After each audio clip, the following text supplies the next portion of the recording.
It was a rainy night, almost midnight. The kind of rain that hits the roof so loud you can't think straight. I was all alone in my grandma's old house, the one she left me when she passed away. Big rooms, old wooden floors that creak, boxes I still hadn't unpacked.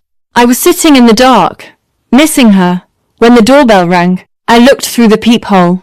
A young guy, maybe 25, stood there soaked to the skin, hood up, shivering. He looked scared more than anything else.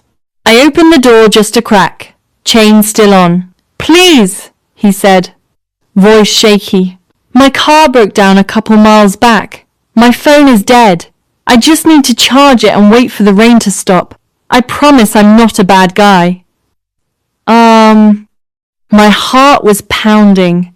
Every scary story I ever heard said, "Close the door. Call the police. Don't let strangers in." But he wasn't yelling. He wasn't pushing. He just looked tired, like someone who'd been running from something bigger than the storm. "I'm Caleb," he said. "I'm trying to get to my sister. She's having her first baby tonight. I promised I'd be there." I stared at him for a long second. Rain kept pouring. Thunder rolled. "Stay on the porch," I finally said. "I'll bring you an extension cord and a towel." He nodded fast. "Thank you. Really, thank you." I gave him the cord, an old towel, and a bottle of water. He plugged his phone in under the porch light. We didn't talk much, just rain and thunder between us. About 20 minutes later, his phone lit up. He checked it. His face dropped. "The bridge is flooded. Roads closed. No way through till morning." I looked at him again, really looked. No creepy vibe. No weird smile. Just a guy who looked like he might cry if I said no. The guest room upstairs had been empty since Grandma died. The bed was still made with her favorite quilt. I took a deep breath. You can sleep in the guest room. The door locks from the inside. I'll leave the hallway light on. But if you try anything at all, I've got a baseball bat under my bed and neighbours who hear every sound. He looked so relieved. I thought his knees might give out. "I won't. I promise." I let him inside. I didn't close my eyes for more than 10 minutes at a time. Every creak of the old house made me jump. Every time the floor groaned upstairs, I pictured him walking around. My phone stayed in my hand, 911 already dialed, thumb ready to press call. Around 3, 15 inches the morning, I heard footsteps. Soft, slow, careful. Then the kitchen light turned on downstairs. My stomach dropped. I grabbed the bat, tiptoed to the top of the stairs, heart slamming so loud I was sure he could hear it. He was sitting at the kitchen table back to me, staring at something in his hands. A photo. I stood there watching him for almost a minute. He didn't move, just kept staring at the picture. Then he whispered something too quiet to catch. I cleared my throat loud. He jumped so hard the photo fell to the floor. "Sorry," he said fast, hands up. "I couldn't sleep. Came down for water. Saw this on the fridge." He picked it up. It was my favourite picture of me and Grandma at the county fair when I was 16. We were laughing so hard our eyes were squeezed shut. "She looks like my mum," he said softly. Same smile. Same way she held her head when she was proud of me. I lowered the bat a little. "You said your sister's having a baby." He nodded. "She's scared. Her husband's away military. I told her I'd be there no matter what." We stood quiet for a second. "Just the rain outside?" Then he looked right at me. "You didn't have to let me in tonight. Most people wouldn't. Thank you." I didn't know what to say, so I just turned around and went back upstairs, locked my door, and finally, hours later, fell asleep. I woke up to sunlight coming through the curtains and the smell of coffee. For a second I panicked, then I remembered. I checked my phone. No strange calls, no texts. The house was quiet. I walked downstairs slowly. Caleb was at the stove. He'd found Grandma's coffee beans, the French press, even the little jar of cardamom she always mixed in. 2 mugs sat on the counter. He turned when he heard me. "I hope this is okay," he said quick. "I figured it was the least I could do after you let me stay." I stood in the doorway, not sure what to feel. He pointed to the table. "Your grandma's recipe box was open." I saw the cinnamon roll recipe, the one with cardamom. "They're in the oven." My chest got tight. I hadn't opened that box since the funeral. I hadn't smelt cardamom in this kitchen in years. He pulled the tray out. Golden, perfect, exactly like Grandma used to make. "I didn't mean to go through your stuff," he said fast. I know what it feels like when the house is too quiet after someone's gone. I thought maybe the smell would help, even a little.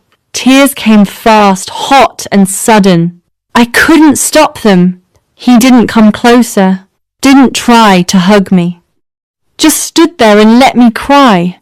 When I could talk again, I whispered, "How did you know those were her cards?" He looked at the box.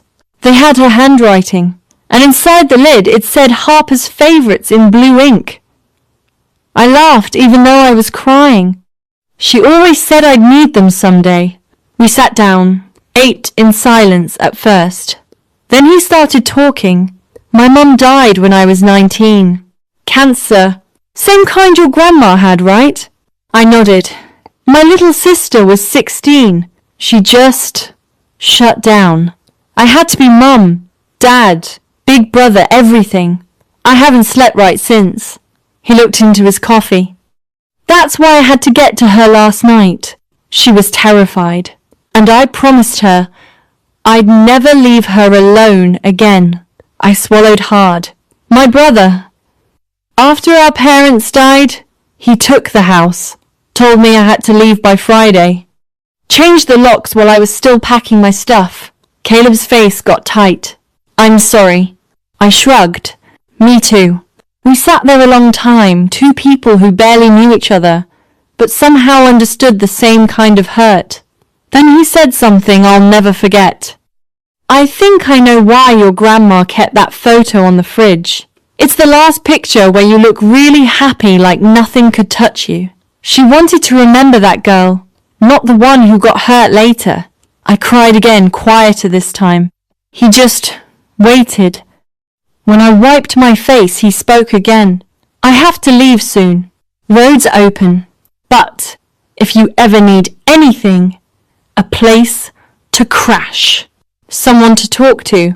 Someone who gets how heavy this feels." He slid a piece of paper across the table. His phone number, his sister's address, his full name. I stared at it, then at him. "Why are you being so nice to me?" I asked. He gave a small, tired smile. "Because someone was nice to me once. When I had nothing left, and it changed my life." He stood up. "Thank you for last night, for trusting me, for the coffee, for letting me make the rolls." I walked him to the door. The rain had stopped. Sunlight was everywhere.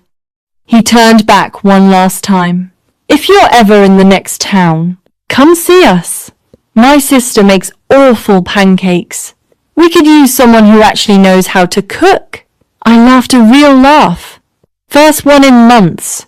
He waved once, got in his old car, drove away. I stood on the porch until I couldn't see him anymore. Then I went back inside, picked up the photo from the fridge, me and Grandma laughing at the fair, carried it to the living room, put it right in the middle of the mantel.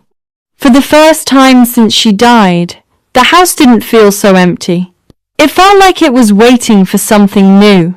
6 months later, early April, warm and soft, I'm standing in front of a little blue house in the next town over. A welcome baby banner stretches across the porch. Pink and blue balloons bounce in the breeze. In my hands is a tray of cinnamon rolls, still warm, cardamom smell rising up. My heart is beating fast. My palms are sweaty. I almost turn around 3 times before I knock. The door opens. A tired but smiling woman, late 20s, looks at me confused. She's holding a tiny baby against her shoulder. Dark circles under her eyes.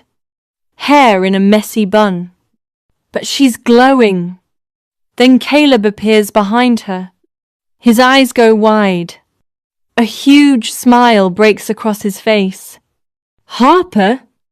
I lift the tray like proof. I heard the pancakes are bad around here. Figured I'd bring something better. His sister Lena laughs, surprised and warm. Come in, come in. The living room is beautiful chaos. Baby blankets everywhere.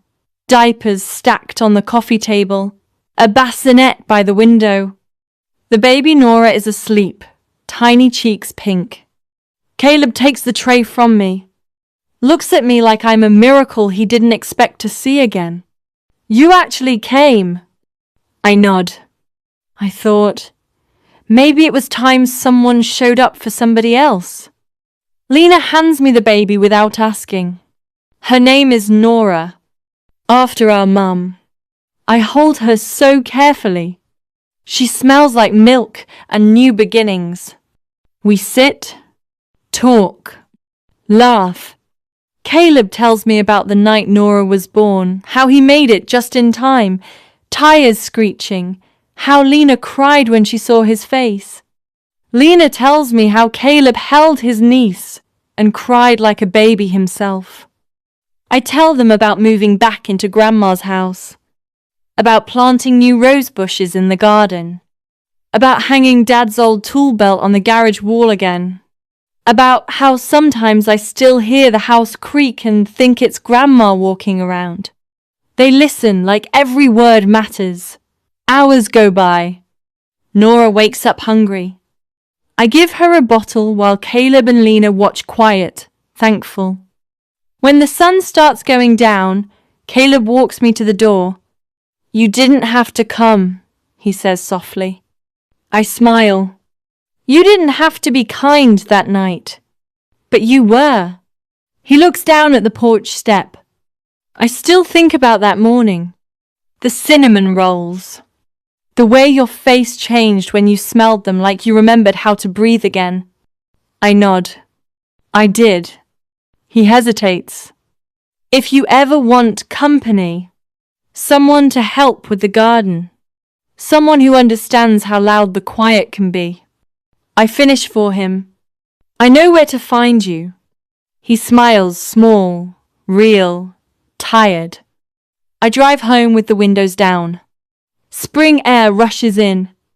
When I pull into the driveway on Maple Lane, the porch light is already on timer, still set to Grandma's old schedule. I walk inside, put my keys on the hall table. Look at the photo on the mantel, 16-year-old me and Grandma laughing at the fair. I whisper to it, thank you for teaching me it's okay to let someone in, even when I'm scared. And for the first time in a very long time, the house feels full. Not full of ghosts, full of possibility.